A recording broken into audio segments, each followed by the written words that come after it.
Friday afternoon to you, 4 o'clock time for Sports4CLE. Thanks for joining us. Hope your weekend is off to a good start. Combine gets underway Monday in Indianapolis. Tuesday, things will get rolling, and we will be there with Sports4CLE.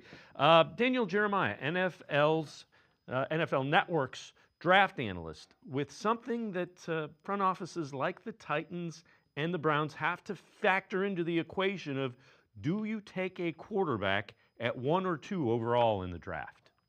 You can make a case, okay, he's better than what we have, but is that the marker? Because then I would say, well, if you're going to be right back, 2 or 3 years from now saying this isn't good enough, we need better, especially when you're in the AFC where we've got all these cyborg quarterbacks you have to compete with.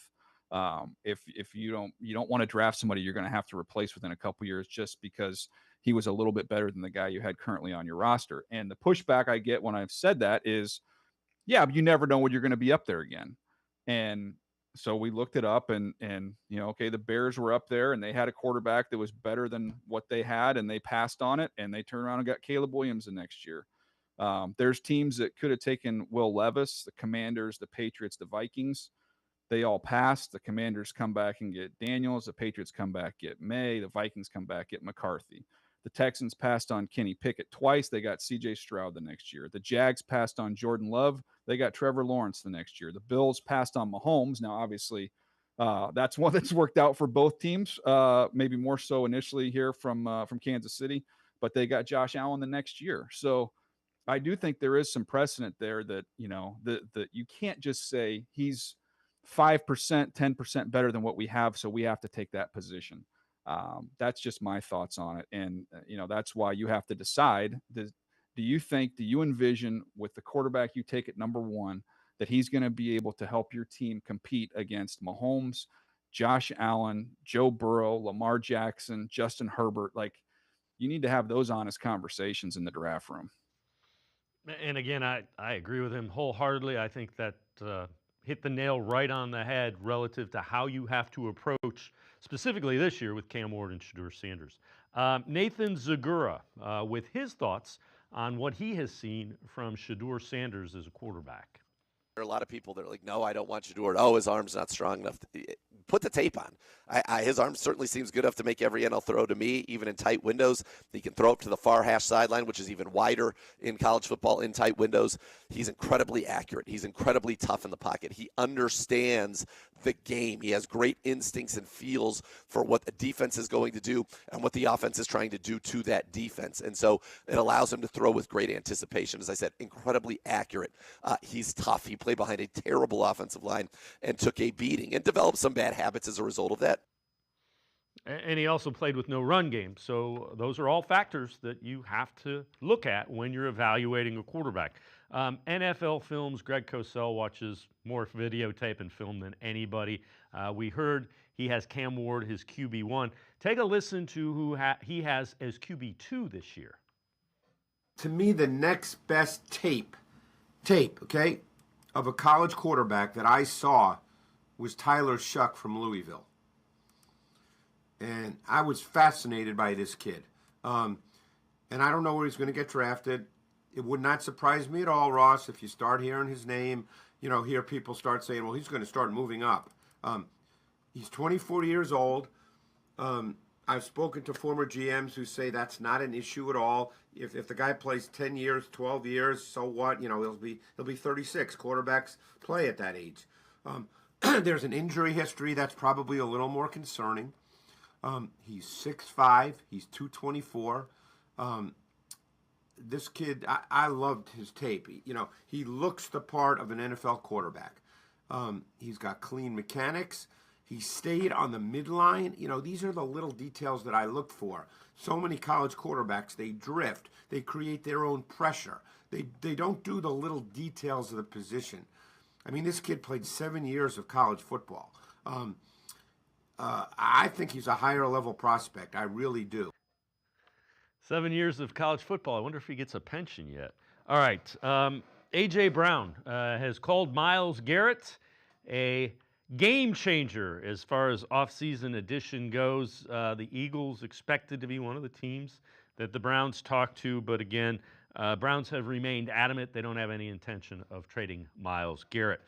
Sam Darnold has said that he would prefer to stay with the Minnesota Vikings. It'll be interesting to see what plays out there. J.J. McCarthy reportedly ahead of schedule coming back from his injury. So does Darnold get big money to go somewhere else, or do the Vikings try to re-sign him?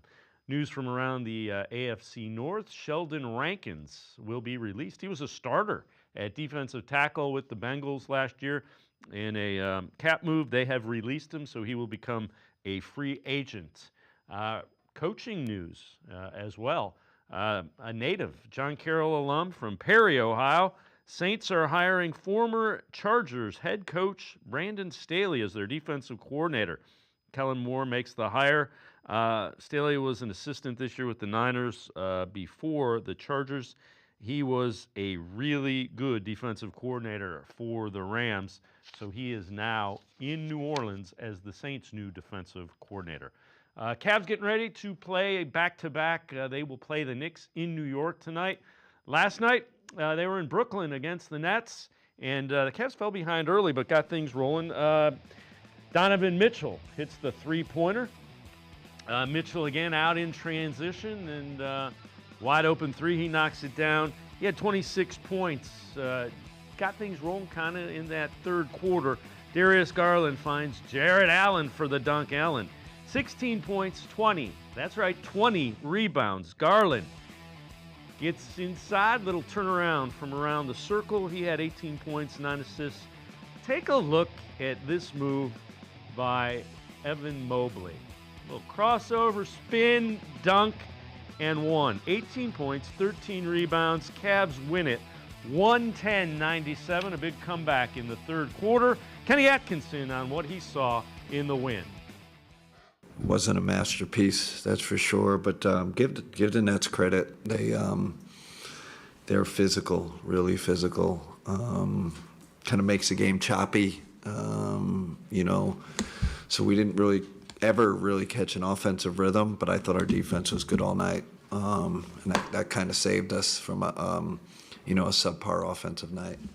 Darius did get into a rhythm there when you guys went on that huge run there in the third. What did you see from how he kind of just took over? Speed kills. I mean, he's so fast. They're trying to be physical with him. He just runs by him. But I loved his energy.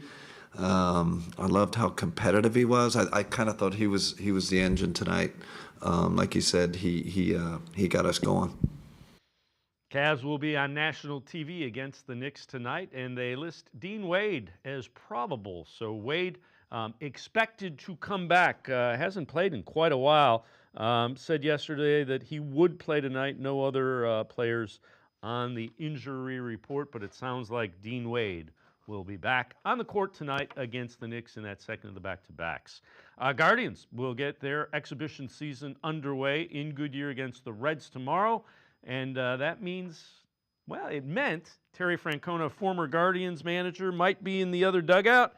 But first-year Reds manager Terry Francona won't manage against the Guardians, his former team, in the spring opener. He said, these games need to be about the players. They don't need to be hugfests. Francona will be managing the Reds split squad on the road instead, not against his former team, the Guardians. Guardians and Reds, again, get things rolling. As far as exhibition play goes, tomorrow in Goodyear, we're going to step aside, take a quick timeout, other side of the break. Brad Ward from the Orange and Brown Report. We are talking Browns on Sports4CLE. Stay with us.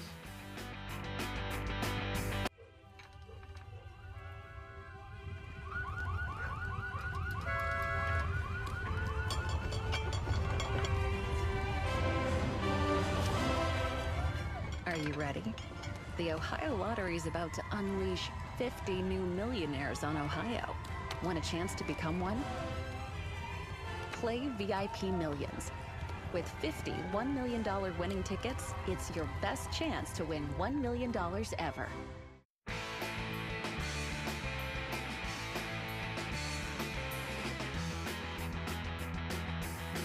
We turn our attention to the Browns. Todd McShay, NFL draftnik, if you will, for the Ringer now. his first mock draft and what he's hearing relative to the Browns. I've heard from multiple sources now. Okay. Cleveland they're not pulling the trigger on a quarterback here at 2.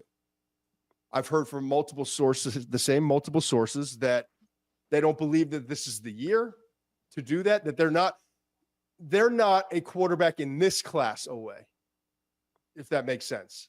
Right. Had it been last year's class, they feel really good that they can kind of take off and run. So with that in mind, I went with Travis Hunter. I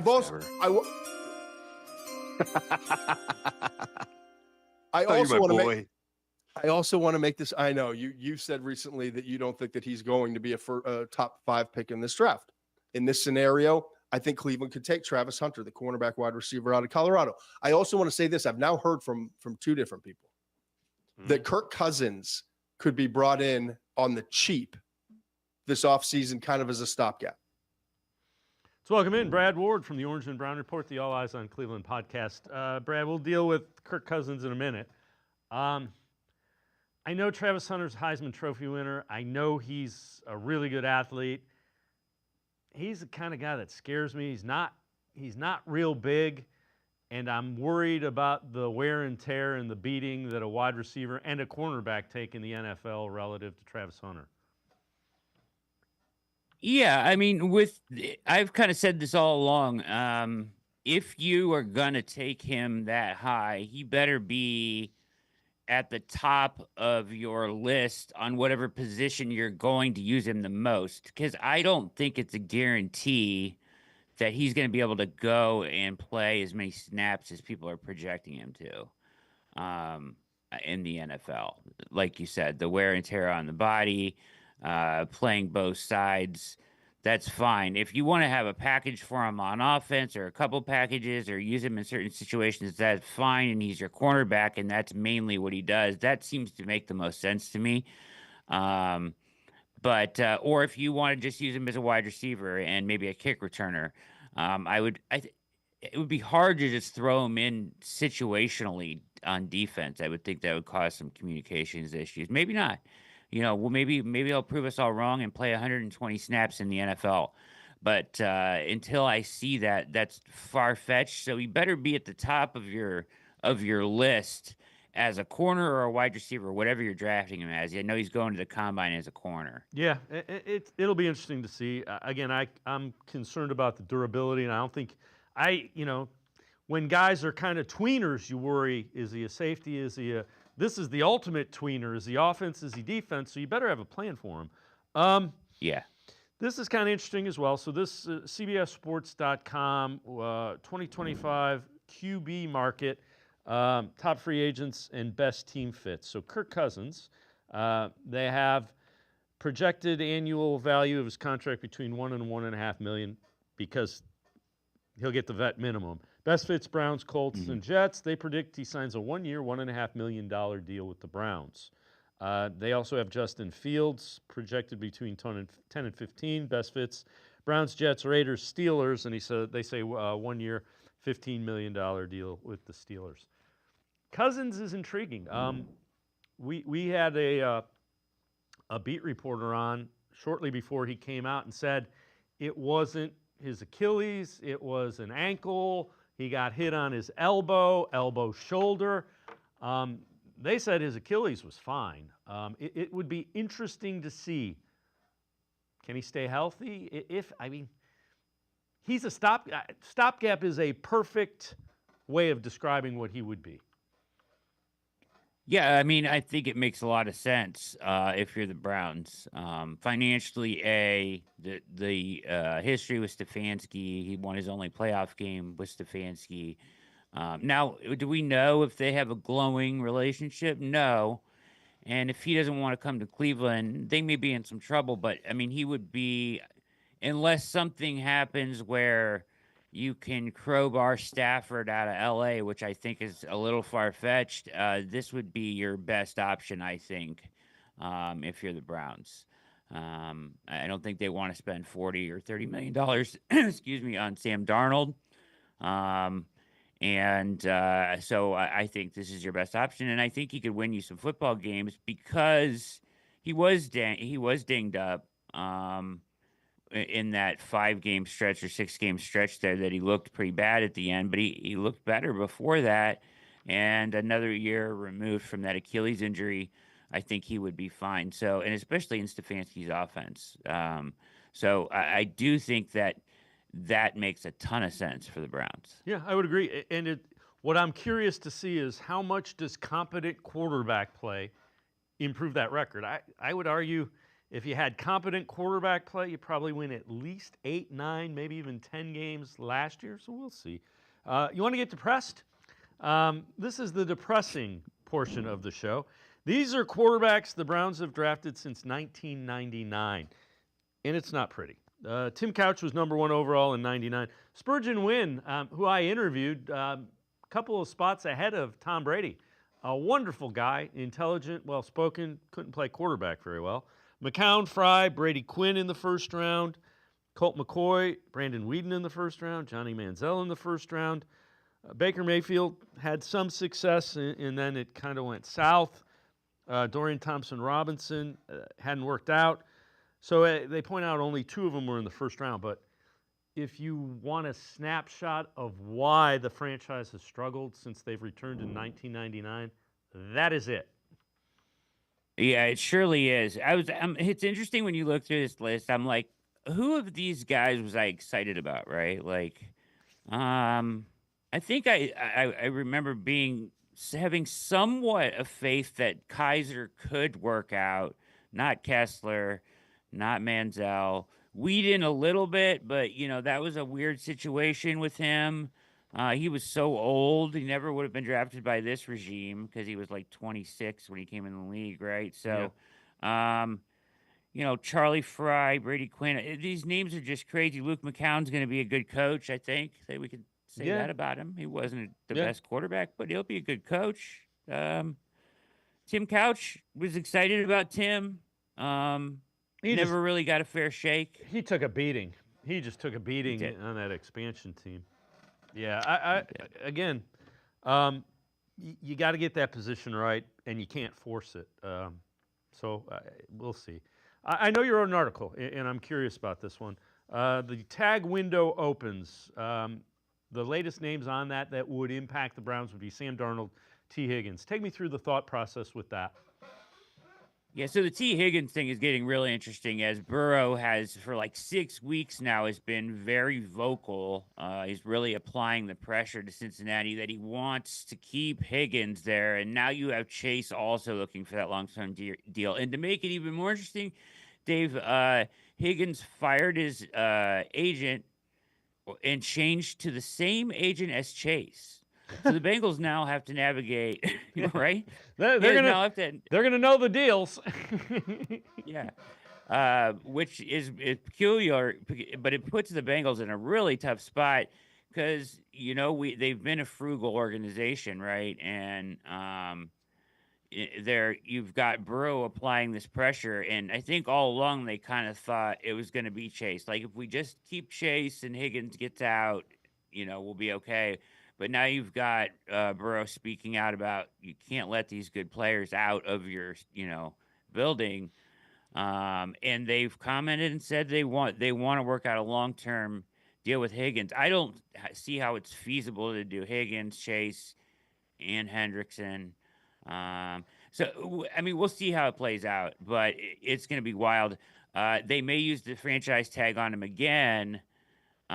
Which they would have to pay him about $28 million. That would be on Higgins. But if they do that and can't come to a long-term deal, would they trade him as a trade chip at that point? Potentially.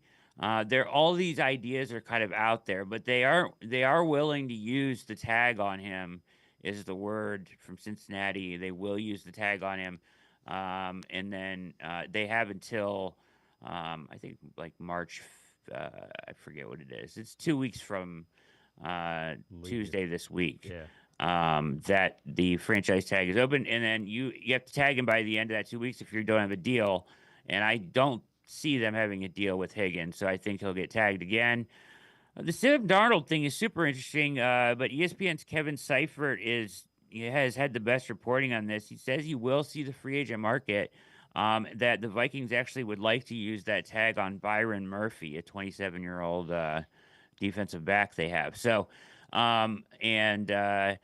they think that JJ will be the guy for them. So I am under the impression that Sam Darnold will see the market, which will impact, this veteran bridge market, which is really taking shape. You've got Aaron Rodgers, Stafford trade rumors, Sam Darnold, Russell Wilson, Justin Fields, Daniel Jones, and Kirk Cousins are the starting caliber guys that I calculate, Dave.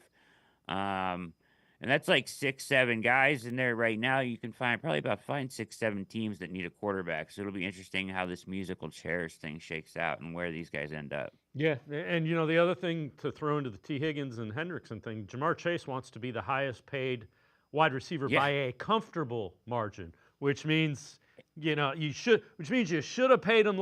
What he's saying is you should have paid me last year because I went out and won the Triple Crown. Now you're really going to have to pay me. So that's another level to that mess. Yeah, I was just going to say if anybody deserves it, it's him without question. So. CBS Sports are the running back market, top free agents and best team fits. We did it a little bit earlier with the quarterbacks. They have Javonte Williams, team fits, Jaguars, Rams, Browns, and Raiders. Projected average annual value between 5.5 and 8.3. Nick Chubb, team fits. Browns, Steelers, Bengals, Chiefs, Chargers. Projected annual average value 3.3 to 7. Najee Harris, team fits. Steelers, Browns, Raiders, Chiefs. Between 7 and 12 million. When I look at that, I don't know that I would pay Najee Harris between 7 and 12 million. The other two at that level I would be interested in, and I think you got to draft a couple of them. Yeah, I was just going to say this draft class is maybe going to go down in all-time history for the most talented running back class. I mean, there's legit, 30 guys you could probably put a grade on in this class. Anytime I do a Browns mock, I try to take 2 running backs in this class. There's just so many of them with different, attributes and different traits, and all of them could be really good pros. So I think the Browns really have to focus on making this room explosive, fast, and, have your combination of guys there. I do hope they bring Chubb back. Chubb means more to the Browns than he does any other team. The moment he steps in that locker room, part of your identity, part of who the Browns have been in this window, under this regime, even if he doesn't play it down, he impacts who they are just by being in the building. I don't think you can say the same for him stepping into any other building. So if they could just bring him back, I think it would make a ton of sense, and add a couple rookies, one guy to be, your star, whoever you take, in the draft at the highest point there, your favorite guy, and then another guy to compete with Jerome Ford or whatever, and however you want to work that out.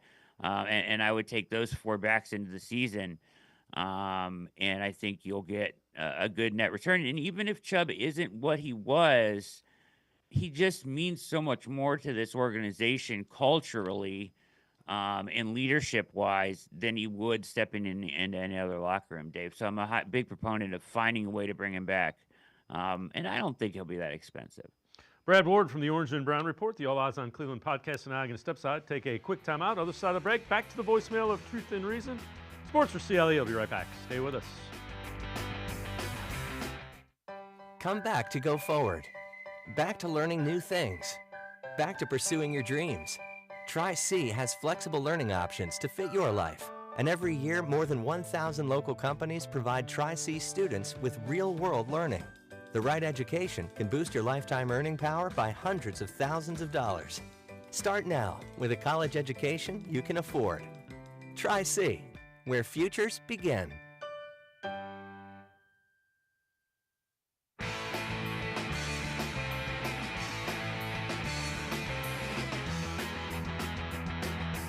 We continue talking Browns with Brad Ward from the Orange and Brown Report and the All Eyes on Cleveland podcast. Let's head back to the voicemail of Truth and Reason.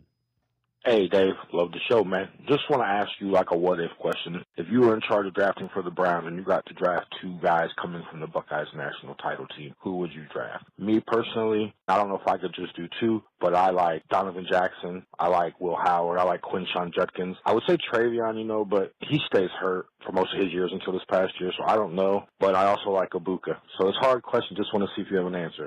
Go Browns. Hoo, hoo, hoo. As always, appreciate all of the voicemails. Brad, I would go with Henderson, and I would go with Ibuka because the Browns need playmakers on offense. Those were my two choices, and I didn't hear the list that he had said earlier. Yeah, mine are the same too, Dave. Actually, I have them written down right here. Emeka Ibuka and Travion Henderson. For me, Travion Henderson is up there with the best running backs in this class after Genty. I think he can, if when healthy, he mentions his health there in the call. If he's healthy, he is as explosive, long speed, vision. I mean, he is the guy that you want. He changes your offense. And my whole thing about the Browns' goal this offseason is making playing quarterback easier, which means having a run game. And so I think Henderson will be an absolute weapon at the next level. I think he's going to test out of this world at the combine. So I think he's an absolute stud. And Ibuka is a guy that wins with athleticism and technique and polish. I think I did him in my last mock draft. I had the Browns trading back up into the back of the first to take him. Which is kind of, wishful thinking, but you know how those simulators work. But, in taking him, I comped him to Amon-Ra St. Brown. You know what I mean? Like, I think he can be that kind of player. He would be an instant contributor immediately for the Browns in that wide receiver room. Yeah, and relative to Henderson, he's really good at blitz pickup, so he can block. He's a 3-down back, and he runs routes. He would be a weapon out of the backfield. So he'd be on the field all the time. I'm with you. We'll get to your mock draft, that mock draft you're talking about in just a minute. I know you wrote an article, and I'm curious. Andrew Berry, Kevin Stefanski. Urgency to win now and moving forward relative to that second pick. It's got to be a balancing act, doesn't it? It's got to be incredibly difficult right now because you have the pressure of everybody, and it makes sense wanting you to take quarterback at 2, which could, if you're Andrew Berry, give you more time in your job, with also weighing the pressure of trying to win this year to keep your job. He has to feel like his back is up against the wall until he receives some kind of assurances from the Haslams, and I don't know if those are coming right now in this offseason. He has to operate in a way that puts a team on the field that can try to win 10 games and get in the playoffs, right? But at the same time, you can't just mortgage off the future, right? So how do you balance that, right? And that becomes a really, really difficult thing when you're weighing each decision, especially starting at 2, where you don't want to reach on a quarterback. And by most guys that I trust evaluations, neither of these guys, maybe Cam Ward, we could debate that still with some measurements to come and whatnot at the combine, but neither of these guys really last year would have been in the top 4, right? So are you reaching at 2? It feels like it, but if your job's on the line and that extends your length, how long you're employed with an NFL team, it certainly would be tempting in your thinking, right? I'd like to think that they're more disciplined than that, but it's tough, man, when your job's on the line and it changes your thinking and your thought process. It's going to affect the way you operate.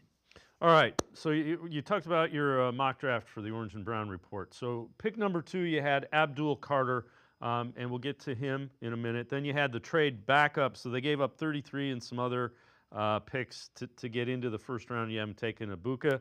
Then a tight end in Arroyo that had a great Senior Bowl week. Porter and Barrett Carter. So let's go with Abdul Carter. What do you like about him? How do you think he fits? I mean, He's going to be amazing. I mean, he's exactly what you want, opposite Myles Garrett if he's here, and if he's not here, he's a great replacement. I mean, I think he's the best player in the draft, David. Just leave it at that. Like, twitchy off the edge, only 1 year at the edge position, still has so much upside to learn. He doesn't even have a full repertoire of pass rush moves yet, and he was still dominating. I'll be interested to see his size when he weighs in. That's the one thing, you know what I mean? At times, he's so fast, it makes me think like, are my eyes deceiving me? You know what I mean? Like, is he lighter than I think because he's so fast on his get off? So it will be interesting to see what he weighs in at the combine, and I'm sure he'll test out of this world. But I do believe right now he's the best player in this draft. So I think getting him at 2 is impactful. And we just saw the Eagles win a Super Bowl with the pass rush, right? So if you combine him and Myles Garrett and some of the young guys that actually have developed there for the Browns, McGuire and whatnot, you have a formidable pass rush there. So that's an easy pick for me at 2. We talked about a trade back up for What about Arroyo? Again, he's intriguing. You know that. With him in Restrepo, that kind of makes me think, well, maybe that's why Ward looks so good at times. You mentioned Arroyo. He had a dominant Senior Bowl. Making tight ends, corners look silly out there. So as a pass catcher, he's a threat right away. I think we're going back to more tight end usage as they kind of lean back into full Stefanski, Dave. So adding a tight end makes a ton of sense. He's a willing blocker. He needs to work on that. That would be his weakness at this point. But he's willing. So if he takes the coaching, gets in an NFL weight room, he should be fine there. But as a pass catcher, he is a nightmare for mismatch for linebackers and even safeties at times. So love that pick. Darian Porter is a 6'4" corner, started as a wide receiver, so I traded up to get him in this mock. A guy with that kind of size and length, he blocked 4 kicks. He can immediately help on special teams. He blocked 4 kicks during his career. And he's, for 6'4", he's a sub 4'4", 40 guy, and very fluid hips, good movement skills for a guy at that size. Came into college as a receiver, transferred to cornerback, and love everything that he brings. So traded up to get him. Barrett Carter is a light linebacker, and kind of was thinking here, like, we don't know the future of JOK. Here's a guy, probably won't be here in the draft. I think he probably goes higher. But here's a guy that can do similar things to JOK. All right, before I let you go, take a listen to this. This is Browns color analyst Nathan Zagura on what he thinks kind of an ideal quarterback room would be for the Browns. My kind of ideal quarterback room, as I look at it, would be the quarterback at 2, maybe a Dan Dimes and kind of that veteran role, or even if it's a Kirk Cousins, that's fine. Yep. And then I like the idea of having a Will Howard or a Quinn Ewers or a Shuck or somebody from this draft also in this room, and then you have DTR competing to try and say, hey, I still deserve to be in the program. If you, let's say, had a room that was, Cam Ward or Shador, Daniel Jones, and then a Will Howard, a Quinn Ewers. I'd go to training camp. Yeah. You've got 2 guys that were first-round draft picks in the league. All of them are still young, and you have an opportunity for maybe it is, like Kirk Cousins works out when they drafted RG3 and he gets hurt. Just give yourself bites at the apple of young, talented people. I don't hate the idea. I really don't. If you can find a way to get Will Howard, Daniel Jones, and either Shador Sanders or Cam Ward, it's probably the best. That's probably the best case scenario for a quarterback room that I've heard. Yeah, listen, big fan of Will Howard. He's rising up boards and should be. The performance he put on in the playoffs, and after going back and going through his film, he has a lot of attributes you want in a starting quarterback at the NFL level, as far as leadership, touch, accuracy, things like that. His processing skills, for one, I think are better than most. So love him as a later second pick at quarterback, right? Where I would question this is at 2. I just think at 2, you really have to love a guy to take him at quarterback. And maybe Cam Ward, if they love him, if they love Shador like that, that's fine. Like, I'm not saying he's bad. I think he can be a good quarterback. But if you're taking a guy at 2, he should be a franchise-changing player. In my opinion, and I just don't see that. Yeah. So I can't argue. Again, the way I've explained it, you got Myles Garrett at 1, you got Denzel Ward at 4. Whomever you take at 2 has to be that kind of player. Well said. Well said. Very well said. Brad Ward, as always, great stuff. Appreciate the time and the insight. Thanks very much, Brad. You're the best, Dave. Thank you for having me. Brad Ward, make sure you check him out. He is the host of the All Eyes on Cleveland podcast. Also, you can catch him on the Orange and Brown Report, really good Browns analysis at all places. We're going to step aside, take a quick time out. Dalton Wasserman from PFF, straight ahead. Stay with us. The Ohio Lottery Partners in Education program is dedicated to recognizing exceptional students, teachers, and schools throughout Ohio. Scan the QR code on screen to nominate students and teachers as Academic All-Stars and Teachers of the Month. They must be currently enrolled or teach in grades K through 12. Is your K through 12 school developing students' literacy skills to achieve success in reading? If so, you can nominate your school for the School of the Year. Students can win $100, teachers can win $500, and schools can win $2,500. Scan the QR code, fill out the forms, and nominate deserving students, teachers, and schools today. The Ohio Lottery Partners in Education program takes pride in honoring exceptional students, teachers, and schools across Ohio. Submit your nomination today. It's fun, fast, and free.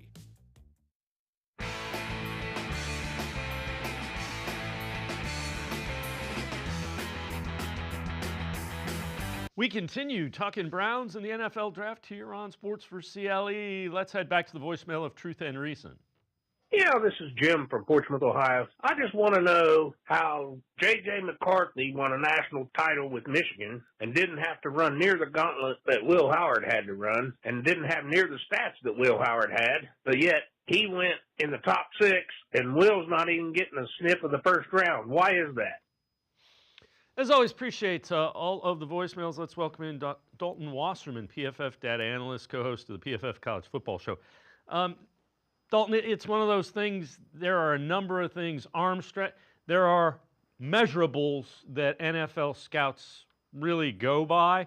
And the other thing I would say, Will Howard's hurt a little bit by the fact that you've got so much talent around you relative to the skill position guys. Both of the running backs are probably going to be 3rd round or higher picks. Ibuka's the number 1 wide receiver. Jeremiah Smith's the number 1 overall pick whenever he decides he's done playing college football. So he gets penalized a little bit by the cast and a little bit of the measurables. Yeah, I think it is. First of all, you have to sometimes separate just the stats and the type of offense that a team ran from what the talent of the actual player is, right? And I can tell you, J.J. McCarthy has better arm talent than Will Howard does. That's not to say I don't like Will Howard as a prospect. To me, he's probably a 3rd or 4th round type of guy, but you mentioned it. There's so much more context that goes into it than just yards and touchdowns, right? And, you talk about all of, us with our PFF grades and things like that, all the deeper metrics that we can look into. And then a lot of it just takes the film study, right? What was this guy asked to do? What was the supporting cast around him? How elite was it? And you look at McCarthy's stats maybe being a little bit less than Howard, but Michigan was a team that was really built around running the football more so than Ohio State later in the year with that banged up offensive line. So there's a lot more context that goes into ranking these prospects more than just the traditional yards and touchdowns type stats. Yeah, and again, I get why Ohio State fans who watched Will Howard, look at what he did. I get the question, but the NFL is looking for very specific things relative to the quarterbacks, especially. Along those lines, NFL draft analyst Daniel Jeremiah, with some of those guys that will play quarterback going later in the draft, including Will Howard. Will Howard had the hot playoff run.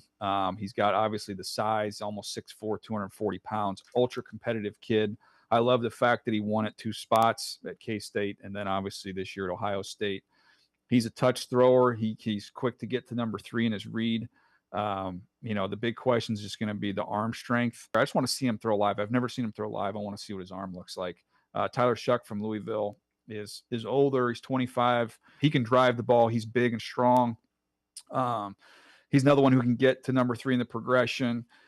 He can throw off balance. He's got a lot of arm talent. There's a lot to like there. One of the things with him is just pocket awareness stuff. He bails too much instead of just sliding, shuffling, and finding space within the pocket. But he's a big, strong dude. Ewers, look, I know he wasn't healthy this year, but he did not take the step I was hoping he would take. He is still young at 21. He's got quick feet, quick release, but he got into a lot of bad habits. I didn't think he played with any conviction, just not trusting what he's seeing. Got real sloppy with his feet. And everything kind of got away from him. Kyle McCord from Syracuse reminded me a lot of Derek Carr at Fresno. Quick feet, quick eyes. You see some RPO stuff there. He's accurate. He's got a touch down the field. He can gas it up and give you some velocity when needed. Just played real aggressive and was a little bit frenetic at times and also ran himself into some sacks. You listen to that, and I'm curious. You watch a lot of college football. You watch a lot of tape. Who are some of the guys not expected to go in the first round that you like? And the more I hear about Will Howard, if he goes out and throws really well, he could fly up draft boards. Yeah, I think, to be honest, I have Will Howard ranked 3rd right now, and I think he just functions so well in an NFL-style offense under Chip Kelly, right? I think that's the biggest factor in his development is Chip Kelly going in there and really developing him as a drop-back passer that he really never was at Kansas State. So I think that's kind of a testament to the work the two of those guys did in understanding, fixing Howard's footwork, getting him a little more accurate, and getting him out of just such a heavy play-action system that he was in at Kansas State. But I think what you have, and I think DJ kind of put it right there, all these guys are talented, and then they all have their warts, and none of them are surefire, right? So I can look at a guy like Kyle McCord, who's got really nice arm talent, and he reads the field quickly. He's just a bit of a gunslinger, right? I even look at someone like Curtis Rourke from Indiana, who's got a really good arm, and he's really accurate when his feet are set, but he lacks mobility. We've talked before on this show about Jalen Milroe, who's a dynamic athlete who needs to work on some of the fundamentals. So it's really with a lot of these guys, when you don't have as many surefire players as you did last year, it's about a team with a plan going in there to develop a quarterback like they would any other position, because I just don't think you have that many ready-made day one starters. They're all talented, but none of them are surefire. Yeah, and back to the caller's question, J.J. McCarthy played for Jim Harbaugh. That was considered to be an NFL system. So what he was asked to do, you can translate it better. Now, to your point, Will Howard, finally in an NFL system, probably had his best year under Chip Kelly.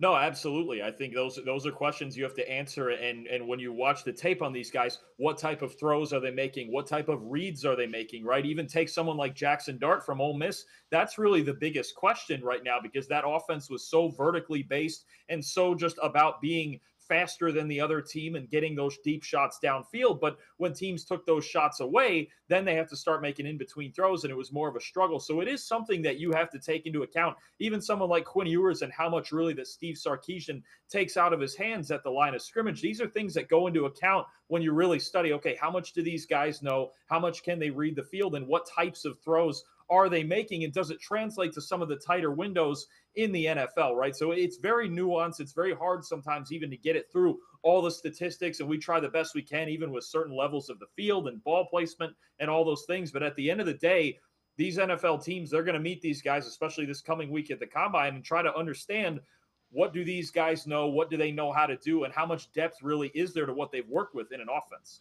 All right. You wrote an article for PFF that's really interesting. Buyer beware on these 8 draft prospects. So Jackson Dart, we talked a little bit about him. We'll go more in depth. Quarterback Ole Miss, Trey Harris, another Ole Miss guy, wide receiver. Isaiah Bond, speed guy from Texas. Williams, offensive tackle. Offensive tackle from Arizona. Walker, the edge from Georgia. And Deion Walker, a tackle from Kentucky, as well as Morrison from Notre Dame. And to your point with Jackson Dart, what was he asked to do? a lot of the criticism was, Lane Kiffin schemed open such wide open shots that we have no idea if he can throw into tight windows.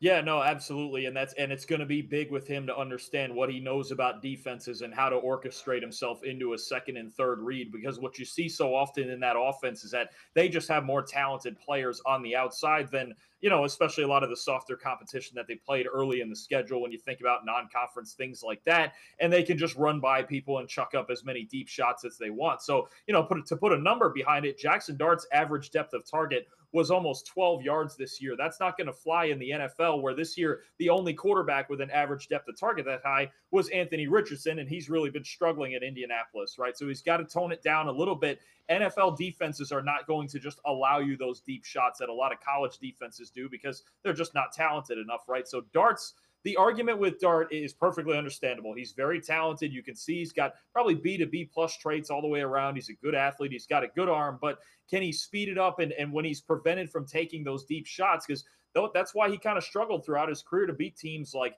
Georgia and Alabama, because those are NFL caliber defenses that take away the deep balls. So it's going to be about his footwork and making better throws, shorter throws in rhythm, and to be able to just pick up first downs. Harris and Bond, two of the wide receivers. What do you look at and see with them?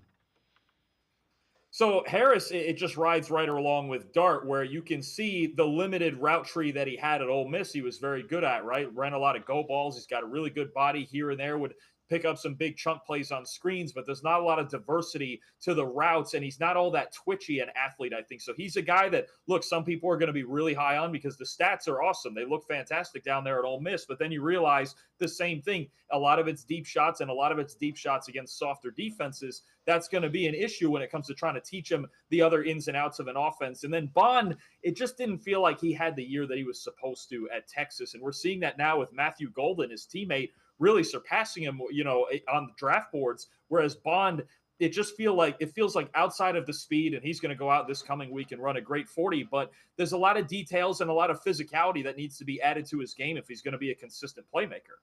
All right. Browns will likely be looking for a quarterback in the draft. Most people think third, fourth round range, really deep running back group. Who are some guys that could go in that third to fourth round range that you think would make sense for a team like the Browns that's probably going to start running that zone scheme that Kevin Stefanski had success with prior to last year? Yeah, part of it might depend on what type of back that he wants, but there's certainly good zone backs that would fit that scheme. I think about Devin Neal from Kansas is one of our highest graded guys in that scheme. He's a very compact runner, a very fundamentally sound runner who can make defenders miss in the hole. Doesn't have an A-plus top gear when it comes to, his 40 time is probably going to be somewhere in the mid to high 4.5s, but a fundamentally sound compact back that breaks tackles. If they want a bigger back, I think about Damian Martinez from Miami, who didn't run that scheme so much this year down there, but in his previous stop at Oregon State, that's all they ran. And he's actually got a really impressive ability to cut into those lanes, even for a guy 230 plus pounds. And then, I think about another guy that's rising up boards lately in Bashal Tutin from Virginia Tech. Got really good feet. He's kind of a cut and slasher. So part of it's going to depend on what type of back Stefanski wants. And honestly, for as barren as the Browns running back room is, it wouldn't shock me at all with some extra picks in the middle rounds to see them take multiple guys. Yeah, I would agree. And I think it's probably wise, and it wouldn't surprise me for them to take multiple quarterbacks, one early and one kind of late. Tutin is a guy I think that they've comped similar to Bucky Irvin, who had so much success this year with the Tampa Bay Buccaneers. Have you seen that as well? I think he's a little less slippery as far as breaking tackles, but I really like the way that he navigates his way through the hole and even into the second level. Now, that Virginia Tech scheme it's a little tough because there wasn't a ton of balance. So sometimes he had to get a higher volume of carries to kind of get through, with a team that didn't throw the ball as well. And teams were always loading the box on him. But Tutin's a talented player, and it sure sounds like, we'll see how high he ends up going on some teams' boards, but it sure sounds like he's going to be another one of these mid-round backs, anywhere from round 3 to 5, that are going to be productive players. He is good. I like his vision. I like his feet. I wish he was a little bit bigger to break more tackles physically, but his feet are going to get him taken in the draft somewhere. All right, before I let you go, who are some guys, regardless of position, that you think go later in the draft? Let's say day 3, that you think he's going to go late, but I think he's got an NFL career that'll be pretty good. You know, it's about depth, right, at certain positions. And you mentioned running back one already, but I think the group of defensive linemen is just incredibly talented, incredibly deep. You could see guys all the way down to round 5 and 6. You know, we know some of the big name guys who are going to get taken early, Mason Graham and Mike Green and, you know, Abdul Carter and guys like that. But I even look at productive guys on the defensive line, like, say, an Aeneas Peebles, a really good pass rusher inside from Virginia Tech, a CJ West, a really good run defender from Indiana, JJ Pegues, the same from Ole Miss, pardon me. And I just think the depth of defensive linemen that you see in this draft, if all the way from round 1, I honestly think through at least round 5, you're going to get productive players, whether they be part-timers, rotational guys, or even some starters found in that range. There's a boatload of defensive linemen. If you need help there, this is your draft. Dalton Wasserman, as always, great stuff. Appreciate the time and the insight. Thanks very much, Dalton. Appreciate it, as always, Dave. Thank you. Dalton Wasserman, make sure you check him out. He is a PFF data analyst, co-host of the PFF College Football Show. Always real insightful stuff. This time about guys coming out in the NFL draft. We're going to step aside, take a quick time out. Lance Reisland straight ahead. Film breakdown, video analysis of some interior offensive linemen the Browns might be interested in this draft. Sports4CLE will be right back. Full Court Action is a half hour devoted exclusively to men's and women's basketball from across the Mid-American Conference. Hello everybody, I'm Dave Bacon. Join me at 6:30 Tuesday nights and we'll meet the coaches and players from the Mid-American Conference who are making an impact in basketball. Full Court Action will spotlight the top plays and performances from all across the Mid-American Conference with some historical action as well. Catch Full Court Action Tuesday nights at 6:30 on Rock Entertainment Sports Network.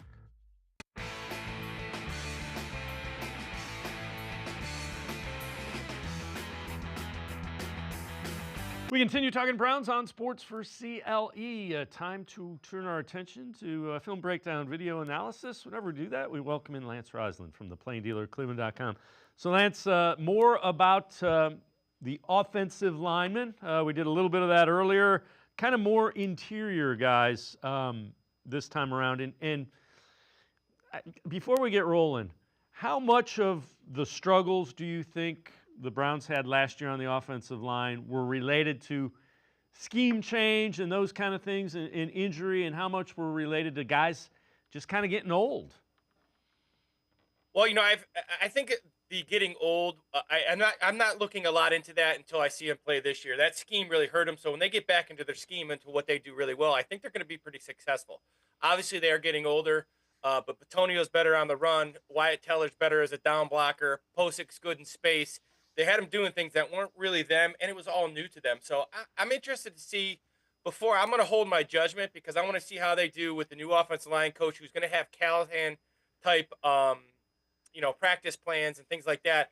I look forward to watching them this year in practice. It was a lot different in terms of how they practiced. Callahan is a no-nonsense, in-your-face guy. We'll see what happens. I think they're going to be okay. I think it's more due to the scheme than it is age. All right, so we talked about it a little bit, just so everybody's kind of on the same page when we move forward. Relative to what they did before, they kind of got out and moved. It was more like setting picks in basketball this year, so they weren't firing off and getting down, the ineligible linemen downfield play calls, rather. Yeah, it's the easiest way to look at it is it was all zone. Dorsey's a zone guy, so they ran a little bit of dart, which is the backside tackle pulling, but they didn't pull the guards on the counter, the power, the pin and pull. What has made them successful? If you go power and counter, very similar. Pin and pulls when you get those guards out and around like a sweep. The old Green Bay sweep is an easy way to look at it. They just weren't on the move a lot. This year was all about just kind of doubling and trying to get to the second level. But the thing that was really different, in my opinion, Dave, is the fact that they weren't physical. Regardless of the scheme, they were not physical at the point of attack. So whatever scheme it was, a double team's a double team, and they just weren't moving people like they did the previous years. Now, is that coaching? I don't like to blame one person. It's just a different philosophy, and the Callahan philosophy is kind of no-nonsense, the down blocks, the pulling, the getting to the second level on weak side wide zone. Those things were what made the run game so good. And they had a really good running back who made them look good as well. So there's a combination of everything that happens. But, yeah, it's more of regardless, it's a physical style run game more than the scheme. All right, so let's take a look. These are mostly interior guys. Some have some, actually, they all have some flexibility.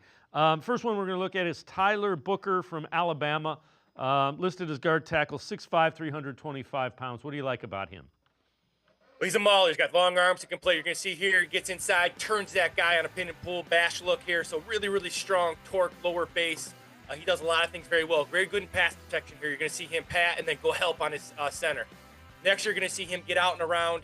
I think is great movement skills. All these guys have great movement skills in space. This is a guy, like you said, is 325 pounds. He's the kind of the prototype. Went to Alabama as a 5-star, really big, thick kid.